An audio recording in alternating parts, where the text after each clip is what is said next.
Okay, so as we get started this morning, I want to introduce you again. Last week you got the initial introduction, but to Journey's new superheroes, the dynamic duo. Let's see, there you go. That's our alter egos. Don't we look great? You know, we're so unassuming up here today, but you know that's the true nature up there. I did say I wouldn't wear tights, so I'm sorry. But you know, we had to look for superheroes that just kind of reflected the inner us. And Andrew did this, and I don't know what being the Hulk says what he thinks the inner me is like, but I do know that he was desperately looking for something that would hide the fact that he doesn't have any hair as a superhero, and hence the helmet to be able to do that. Now, last week I explained to you that, if I were really a superhero, if I were really a superhero, then I figured my name would be Gray Sky, because I always got asked to give the blessing at any meal or any function, or to be able to pray wherever I was at. That just always seems to happen. And then I asked you to, let me know what you thought Andrew's superhero name should be. And I'm sad to report that I didn't get any feedback on that this week. Well, I got one, and it was Captain Amazing, but that came from Andrew. So I didn't think that one really counted to be able to do it. But there was no other feedback as to what his superhero name should be. So his oldest daughter, Rachel, and I, we put our heads together, and we tried to decide. And we decided that Andrew was going to be the duplicator, because he's got the copy and print shop. It just seemed rather appropriate. But it also, came in line with the fact that we're supposed to be, we can encourage people to be imitators of us as we are of Christ, and that we're supposed to be able to make disciples of all people. So we kind of thought that would work. Now, believe it or not, today the superhero theme actually ties into the message. I know, that's amazing, isn't it? Usually it's just one of my ramblings and musings, and then I come back to reality. But today it actually ties in, because today we're continuing our series on what Jesus taught. And today we're talking about what Jesus taught about judging others. Now, the reason that superheroes play such a big role in movies or in comics, and really the reason that they came into being in the first place, that idea was created, was because of the desire for justice. The desire to be able to see wrongs righted and justice come, but it's the desire for true justice that we seek, not for vigilante justice, which back then was the order of the day. Vigilante justice was and still is today kind of that mob mentality that judges first and asks questions later, and often with absolutely disastrous results. I made the mistake of Googling, and I don't encourage you to do it, Googling innocent people attacked by mobs. And the number of results that came up was absolutely shocking. And not just historical results, current, today results of people being attacked, beaten, and even killed. And often over mistaken identity or false claims that were made against them that were later proven completely to be untrue. The number of times that happens around the world on a daily basis is just absolutely astounding. That's vigilante justice. Now, that's not something that really is necessarily a part of our everyday life, though. We don't see that firsthand. We don't get involved in that same way. But there is a type of vigilantism that exists in all of our lives today, and it exists through social media. It's something that the Huffington Post they had an article that they called Dark Ages 2.0, the return of public lynching.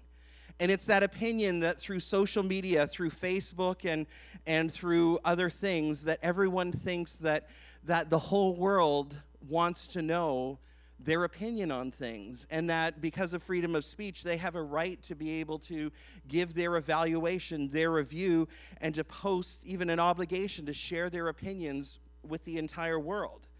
One study out of India says that 90% of today's social media interactions are negative.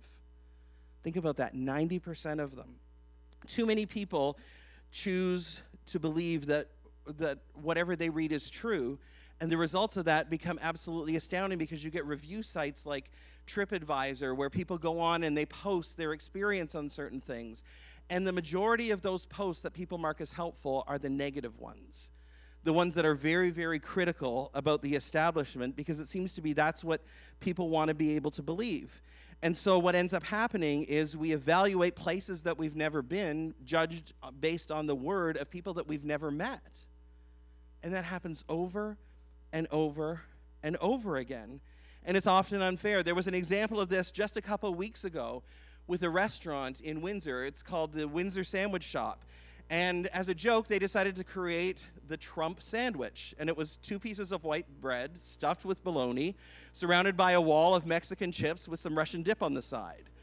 He created it as a joke and put it on his Facebook page and was absolutely astounded at what happened shortly after that. All of a sudden, on TripAdvisor, on Facebook, and the review sites, he started to get hounded with these 1-star reviews, with people saying that they ate there and that they got sick, that they found bugs or they found rodents in their food, that all these horrible things happened. And when you look at the profiles of people posting these results, they lived in Texas, they lived in Arizona, they lived in Iowa, places that they would be nowhere near to be able to, quote unquote, stop in for lunch today, and I got sick from it. But people were taking the opportunity to be able to absolutely attack this business owner over a joke, and his business went into crisis mode. And the result was that local people stopped coming to his sandwich shop because people were judging them based on these reviews of people that had never actually been there, that just didn't like his political leanings, and it was all a joke to start with. Businesses judged unfairly, people judged unfairly. Happens today all the time. And in Jesus' day, the same thing happened. People were judged based on so many things. They were based on their nationality. They were based on their religion. They were based on how well they kept rules. They were based on a whole lot of different things. They were judged on those, often with disastrous results. And so Jesus wanted to set a different standard for his followers. He wanted to create a different way of looking at it and set a different standard that wasn't one of judge now, ask questions later, but that was a due process standard. Let's take a look at things fairly. Let's evaluate. Let's be wise. Let's follow due process. And that's what Jesus did for his followers in Matthew chapter 7. Starting at the beginning of the chapter, he says, "Do not judge, or you too will be judged. For in the same way you judge others, you will be judged. And with the measure you use, it will be measured to you. Why do you look at the speck of sawdust in your brother's eye and pay no attention to the plank in your own eye? How can you say to your own brother, 'Let me take the speck out of your eye,' when at the time there's a plank in your own eye? You hypocrite. First take the plank out of your own eye, and then you will see clearly to remove the speck from your brother's eye." Now, as we begin to look at this passage, I want to start it off with a couple of quick points. And it's really what this doesn't say and what it does say. First, what Jesus isn't saying here, what it doesn't say is that it doesn't say that you never evaluate. It doesn't say that you check your brain at the door, you just take everything at face value, and you never make any evaluations. It doesn't say that at all. In fact, that's totally contradictory to what Jesus teaches. In Matthew chapter 10, verse 16, he says, "I'm sending you out like sheep in the midst of wolves, so be wise as serpents and innocent as doves." In other places in the scripture, he says that we need to be discerning and to watch out for false teachers. He's saying you need to evaluate, but you need to use your brain in the process. You need to be wise in what you're doing. It doesn't say never evaluate. It does mean, though, that you evaluate carefully, wisely, prayerfully.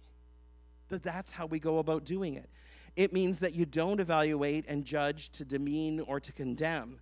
You don't do it in a way that rejoices in their failures and shortcoming, but you do it with love and with prayer.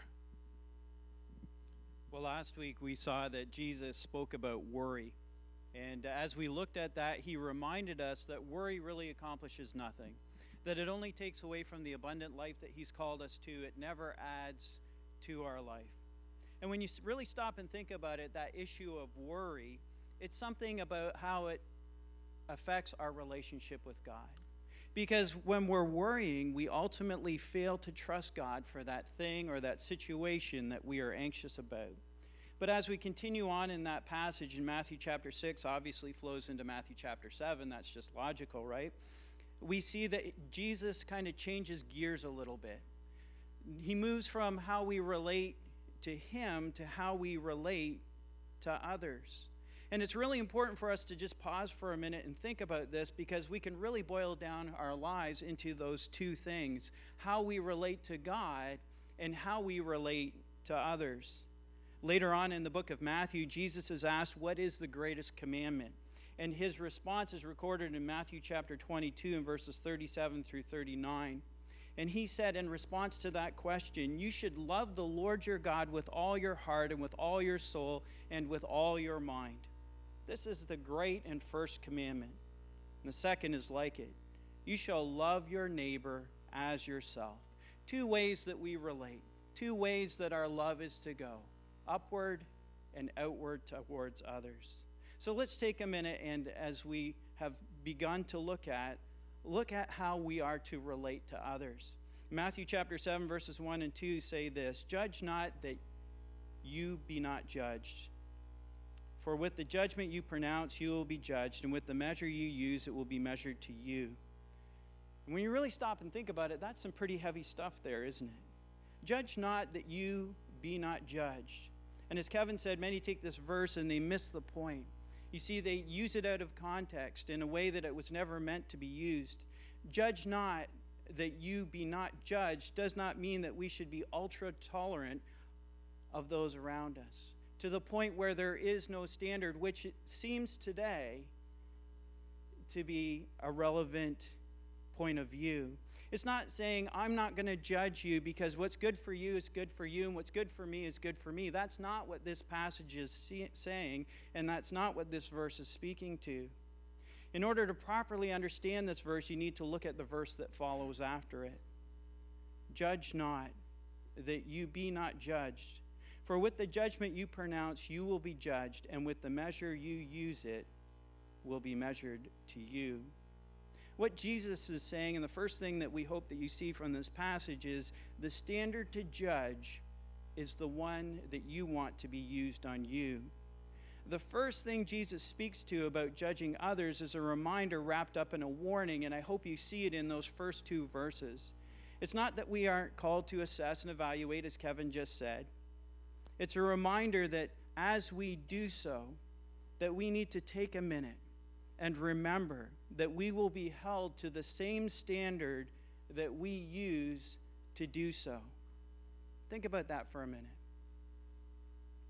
As you evaluate, as you assess, as you judge, you will be held to the same standard that you use to do so. And therein lies the warning.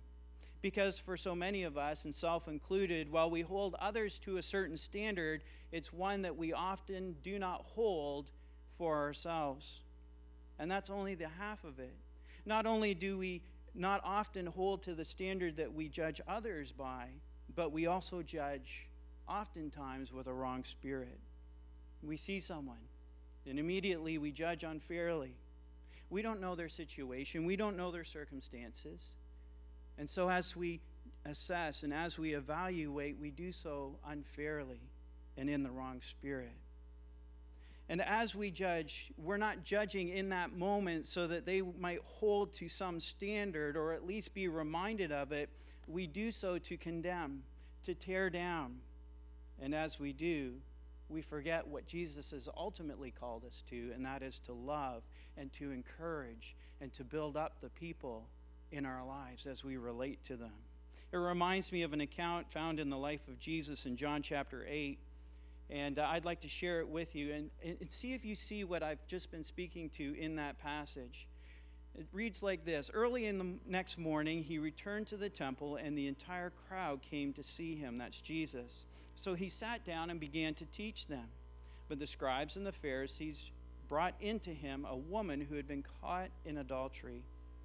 They made her stand in front, and they said to him, "Now, Master, this woman has been caught in adultery, in the very act. And according to the law, Moses commanded us to stone such women to death. Now, what do you say about her?" They said this to test him, so that they might have some good grounds for an accusation. But Jesus stooped down and began to write with his finger in the dust in the ground. But as they persisted in their questioning, he straightened himself up and said to them, "Let the one among you who has never sinned throw the first stone at her." Then he stooped down again and continued writing with his finger on the ground. And when they had heard what he had said, they were convicted by their own consciences and went out one by one, beginning with the eldest, until they all had gone. And Jesus was left alone with the woman standing there where they had put her. So he stood up and said to her, Where are they all? Did no one condemn you?" And she said, "No one, sir." "Neither do I condemn you," said Jesus. "Go home and do not sin again." Do you see it there in that passage? The scribes and the Pharisees brought this woman, and Kevin and I were talking about it before our time this morning. He said it's interesting that he brought the woman and not the gentleman. Isn't that interesting? But they brought this woman who'd been caught in the act of adultery. And what did they say? According to the law, according to the standard, Moses said that we should stone such women to death. What do you say about her? They wanted to see what Jesus was going to say. And notice what it says there. They said this to test him so that they might have some good grounds for accusation. An accusation. And they persisted in their questioning. And then you see Jesus' response. And then ultimately, what does Jesus do at the end? What does he say to her?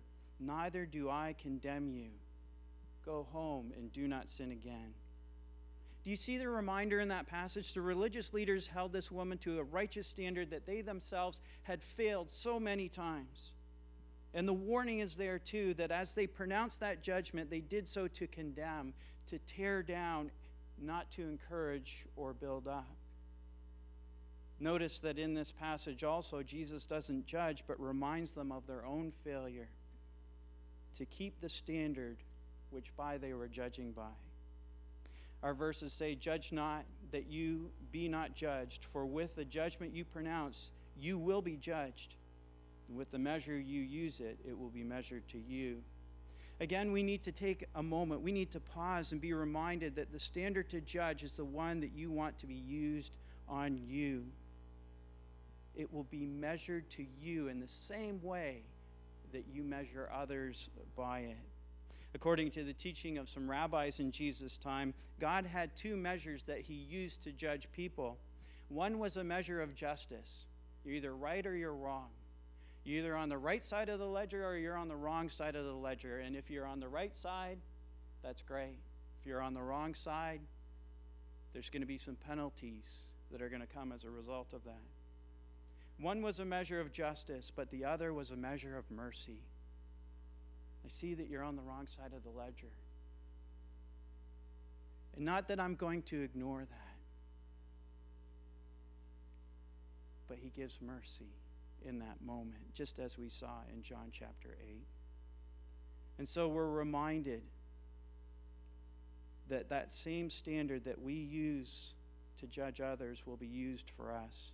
And as we relate to others, what a powerful reminder that for us, as followers of Jesus, living a life that he has called us to, we are to be generous with love and forgiveness and goodness to others. And as we judge, let's just stop and use a measure of mercy. So that very first principle of Jesus' due process system, realizing that the same way that you judge others, that's the way that you're going to be judged, that hits kind of close to home. And it should. It should be uncomfortable for us because this isn't supposed to be easy. This is supposed to be thoughtful. This is supposed to be prayerful. This is supposed to be loving. But it's not supposed to be easy. And we're all guilty of not following that principle at some points in time. I know I am, and I'm sure that you are, because it's the human tendency that we have to be able to do it. Now, the second principle flows directly out of that first one. And it starts in verse 3, and it says, "Why do you look at the speck of sawdust in your brother's eye and pay no attention to the plank in your own eye? How can you say to your brother, 'Let me take the speck out of your eye,' when all the time there's a plank in your own eye?" What Jesus is saying here is that judge others with the realization that we have a tendency to be far more critical of other people than we are of ourselves. We have a tendency to be able to set an entirely different set of rules or evaluation processes for them than we do for ourselves, and to see ourselves much more mercifully. Human nature calls us to hold people to a higher standard than we hold ourselves to, but that's not right. In fact, it's completely backwards. Jesus says it's the reverse that should be true. The picture that he paints is of a man with a 2x4 in his eye trying to get the speck out of somebody else's. The picture is up here. It's a surgeon, trying to be able to get that speck out. It's kind of ridiculous, isn't it? And yet, too often, that's what we look like. That's what we enact. That's what we try to do. Jesus is saying, whenever you get the urge to start attacking or going after someone else for a little problem or an imperfection, push the pause button for a minute. Just put that on hold and remind yourself of how much darkness there is down deep inside of you. Remind yourself of the tendencies that you have. Remind yourself of the times that you've failed, that you've blown it, of how blinded we can be to our own depravity. Remember that before you go after them and before you attack. There's a classic example of this in the Old Testament, and it's the story of King David. Now, King David was at the height of his reign. Everything was going great in the kingdom. They were prosperous. The money was coming in. There was peace in the land. Things were going good. And he had a palace full of wives and mistresses, and yet he saw a beautiful woman on her rooftop bathing.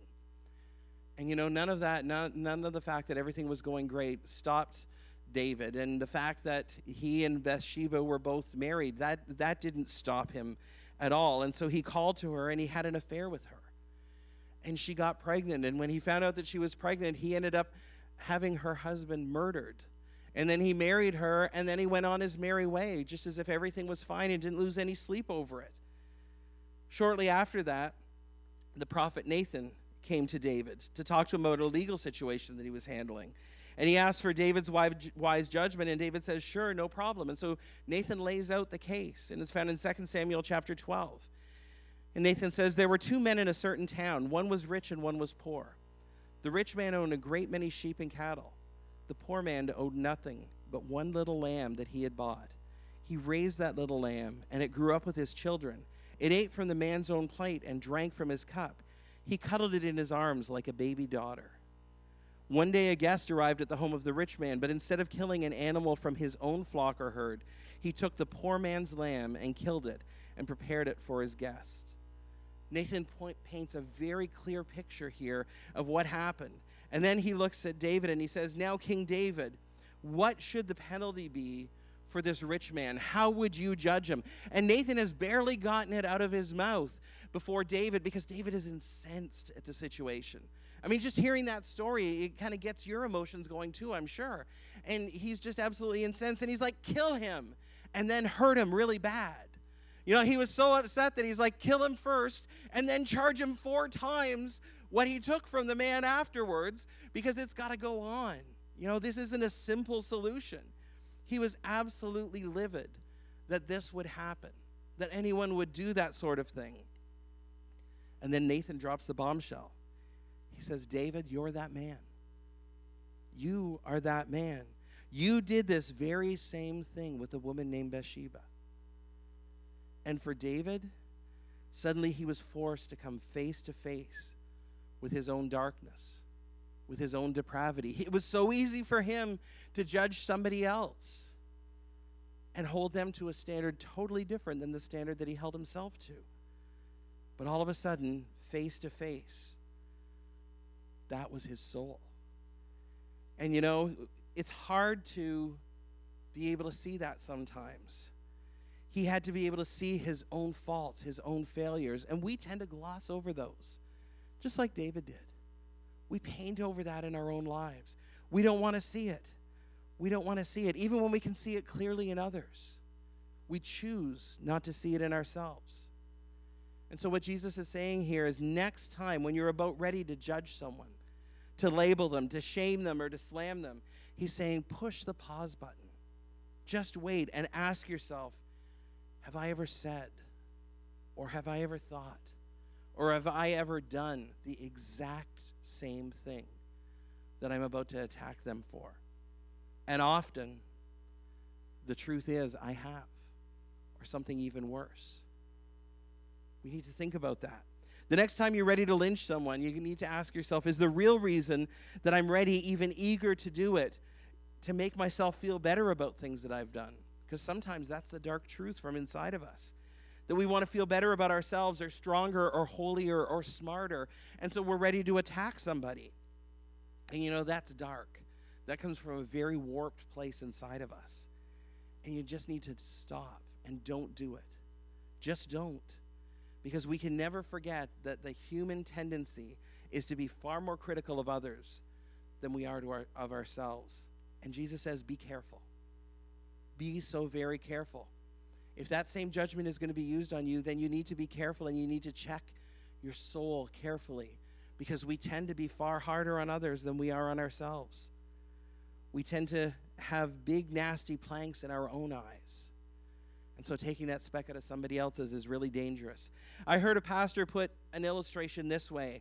He said, it's like we're all boats out on a lake, and we're all looking at each other, and we're all comparing each other, and it's a beautiful day, and the day's going on, and we're all, looking around going, oh, my boat's bigger than their boat, and my boat has a better paint job, or their boat looks nicer than mine. So we get busy sanding down and staining and restaining things, trying to make ours look better so that we can be shinier, and we can be bigger, and we can be brighter. And then all of a sudden the storm comes up, and it's time to be able to head in for land. But the motor doesn't start, because you've never taken the time to do the maintenance that's required inside, to do the oil changes, to fill it with gas, to be able to make sure everything's going well, because the focus was always on all the other boats that are around you and how you looked compared to them. And the real issue at stake was how far you've drifted from shore as you've been looking at all the other boats around you. Never forget that the standard that we will use will be held against us. And like David, one day we're going to be forced to confront our own failures. So we need to judge mercifully. All right, as we continue on, the third thing that we want to be reminded of this morning is that we are to judge only after self-evaluation, and that definitely flows out of what Kevin has been sharing. As we assess, as we evaluate, as we judge, again, we need to be reminded of the fact, and I sound like a broken record this morning, or a skipping CD, I guess, for you younger folks. Vinyl is making a comeback. That we need to encourage, that we need to not condemn and not tear down. We need to build other people up. And as you continue on in the passage, verse 5 says, you hypocrite, first take that plank out of your own eye, and then, and only then, will you see clearly to take the speck out of your brother's eye. Yes, there is a call to see the speck in your brother's eye and to help him see that, but not before and not without first acknowledging that plank in your own. We are quick to point out the sin in another's life, but often unwilling to deal with it in our own, as Kevin has just said. How must our willingness to do that, to find fault at others without looking inward, look to those around us, in our church family, in our families, in our community. And when we point out another's sin without dealing with our own, we are, as verse 5 rightly puts it, hypocrites. We're hypocrites. The first thing that we should do before we look at the shortcomings of another is to be reminded of our own. You see, it has to do with humility. It has to do with the realization, that other person does have faults.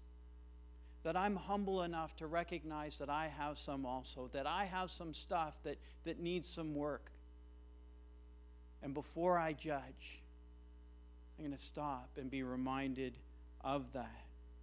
In 1987, Glenn Ballard and Sadiah Garrett co-wrote a song that was released in January of 1988, and it topped the Billboard Hot 100 for 2 weeks.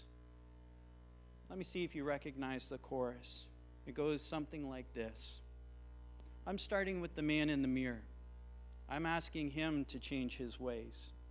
And no message could have been any clearer. If you want to make the world a better place, take a look at yourself and then make that change. Very famous song. We all know it. I'm sure we've all heard it at one point or another, but those words ring so true, don't they?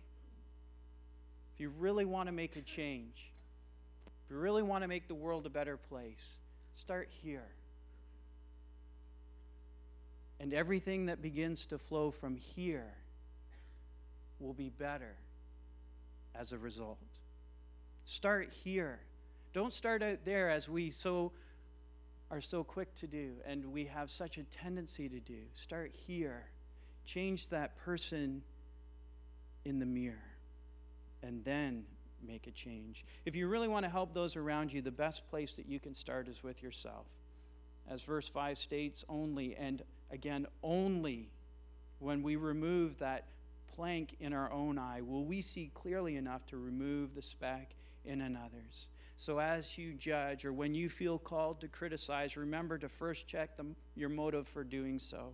And then to make sure that there is nothing obstructing your vision as you do so. And a good place to start is a place where King David started. We just talked about King David. And King David had a prayer, and he prayed this prayer. And maybe it's our prayer this morning. Maybe it's a good place to start. He said, "Search me, O God, and know my heart. Try me and know my thoughts, and see if there be any grievous way in me, and lead me in the way everlasting." So maybe the truth for each one of us is that we all need to become grace guy or grace girl. That we all need to become people who show grace and who show mercy, who are first to be able to do that and to respond in that gracious and loving way instead of being critical and instead of attacking. That we're supposed to love and support and help. Sure, people around us are struggling, but you know what? So are we. And yeah, they don't always get everything right, but neither do we. And Jesus says that when we look at those around us, that he has a better way to judge. Judge in the same manner that you want to be judged. Slowly, graciously, mercifully. Judge with an awareness of our own fallenness and the fact that that makes us more critical of others than of ourselves. Be very aware of that, and as a result, judge only after thorough self-examination, and even then do so gently and lovingly. That's a better way. And I can't help but think that if we all committed to Jesus' better way, if we all committed that this was the path that we were going to follow in our interactions every day with other people, that the church would be a stronger and a healthier and a more vibrant place, that we'd be more attractive to those that are in the world around us and to our family members that don't know Christ, that we'd be able to have a stronger ministry and make more of a difference, and that the world would see Jesus shining through us. What a difference we could make if we'd follow Jesus' better way. The worship team is going to come now.